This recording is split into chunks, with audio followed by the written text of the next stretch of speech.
Hello అండి, అందరికీ నమస్తే. నా పేరు పవన్.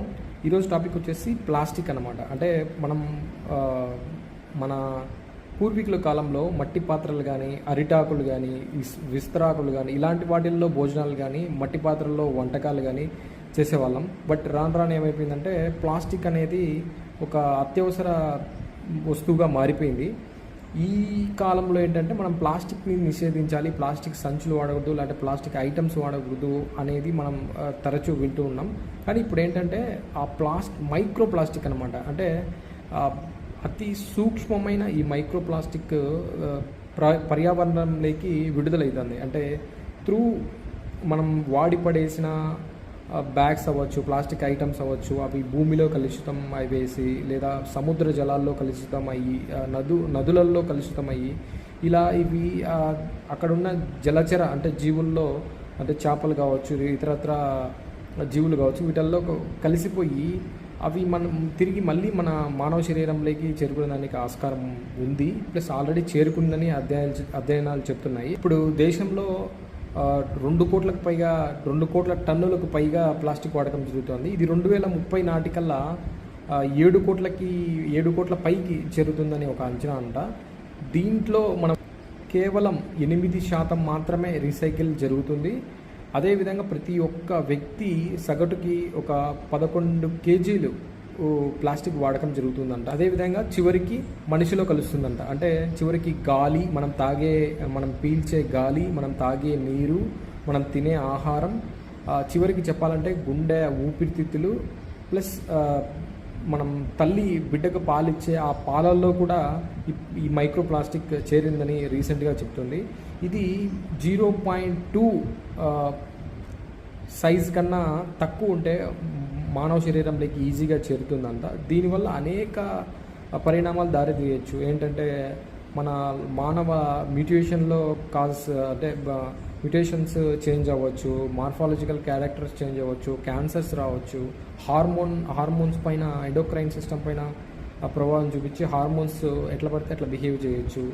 దీనివల్ల అనేక ప్రమాదాలు దారితీస్తున్నాయని చెప్తున్నారు. ఈ పనిలోనే భాగంగా ఈ మైక్రో ప్లాస్టిక్ని నెదర్లాండ్స్కి చెందిన సైంటిస్టులు వచ్చేసి బ్లడ్లో కనుక్కున్నారంట. అదేవిధంగా మెక్సికో చెందిన శాస్త్రవేత్తలు వచ్చేసి జంతువులు చనిపోయిన తర్వాత వాడి బాడీలో ఈ మైక్రో ప్లాస్టిక్ని ఐడెంటిఫై చేయడం జరిగింది. అదేవిధంగా హ్యూమన్ బాడీలో కూడా ఐడెంటిఫై చేయడం జరిగిందంట. మనందరం ఆశ్చర్యపోయే ఒక విషయం ఏంటంటే టాక్సిక్ లింక్ అంటే ఒక పర్యావరణ పరిశోధన సంస్థ ఉందన్నమాట. ఆ సంస్థ చెప్పిన ప్రకారం మనం తినే ఉప్పులో ప్లస్ చక్కెరలో కూడా ఈ మైక్రో ప్లాస్టిక్ అనేది కలిసిపోయిందంట ఆల్రెడీ. ప్రతి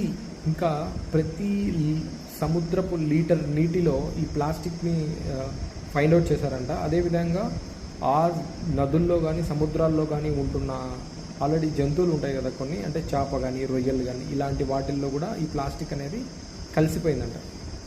సో రోజుకి ఇంత ప్రమాదంగా ఈ మైక్రో ప్లాస్టిక్ మారుతుంది. కాబట్టి ఈ ప్లాస్టిక్ని ఎలా డిస్పోజ్ చేస్తాం, ఎలా వాడుతున్నాం, ఎక్కడ పడితే అక్కడ మనం వాటర్ బాటిల్స్ కానీ, చాక్లెట్ కవర్స్ కానీ, లేకపోతే ప్లాస్టిక్ బాటిల్స్ కానీ, ఇట్లా రకరకాల ప్లాస్టిక్ వస్తువులు ఎక్కడ పడేస్తున్నాం అనేది ఇంపార్టెంట్. అవి రీసైకిల్కి వెళ్తున్నాయా లేదా అనేది కూడా ఇంపార్టెంట్. ప్రాపర్ డిస్పోజల్ ఇంపార్టెంట్ అనమాట.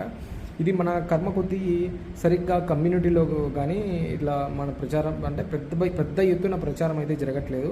ఇప్పుడు ఫర్ ఎగ్జాంపుల్ మనం యోగాంధ్ర ఎలా అయితే జరిగిందో ప్రచారం, అట్లా ఈ ప్లాస్టిక్ గురించి జరిగినట్లయితే రిపీటెడ్గా 6 మంత్స్కి ఒకసారి, 3 మంత్స్కి ఒకసారి ఈ ప్లాస్టిక్ గురించి జరిగినట్లయితే ఇలాంటి తీవ్రమైన పరిణామాలని మనం తప్పించుకోగలం అనమాట.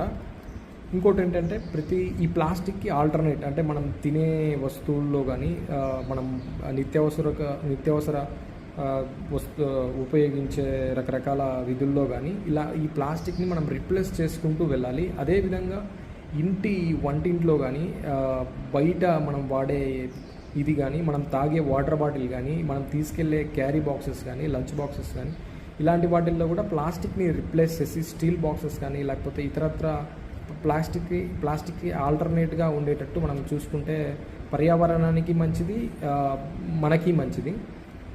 అలాగే మనకి డాక్టర్ దేవి మాధవి గారు department of community health medicine Vizianagaram district నుంచి అనమాట.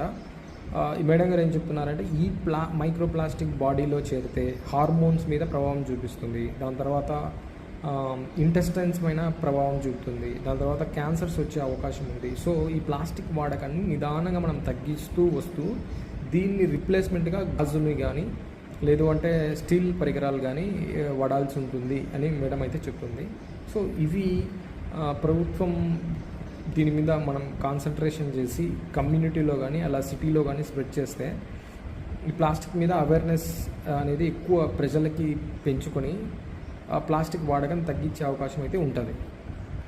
దీంట్లో భాగంగా మన వాళ్ళు అంటే మెడికల్ రిలేటెడ్ వాళ్ళు ఎవరైతే విలేజెస్లో ఉంటారో వాళ్ళకి హై స్కూల్స్ అనేవి అందుబాటులో ఉంటాయి. డెఫినెట్గా మీరు స్కూల్ విజిట్లకు వెళ్ళినప్పుడు మనకు పిల్లలకి ఈ ప్లాస్టిక్ గురించి ఈ మైక్రో ప్లాస్టిక్ గురించి అయితే డెఫినెట్గా మనం చెప్పాలి. ఎందుకంటే ఆ పిల్లల్లో ఈ బలంగా నాటుకుపోయినప్పుడే ఫ్యూచర్ తరాలు అంటే భవిష్యత్ తరాలలో ఇది ఈ ప్లాస్టిక్ రహిత వాళ్ళ అలవాట్లుగా మనం దీన్ని తీసుకెళ్ళచ్చు. అట్ ది సేమ్ టైం ఎన్విరాన్మెంట్కి కానీ హ్యూమన్ బాడీకి కానీ ఎటువంటి హార్మ్స్ కలిగించుకోకుండా మనం కాపాడగలుగుతాం. ఈ ఇన్ఫర్మేషన్ అందరికి స్ప్రెడ్ చేయండి, షేర్ చేయండి. Thank you.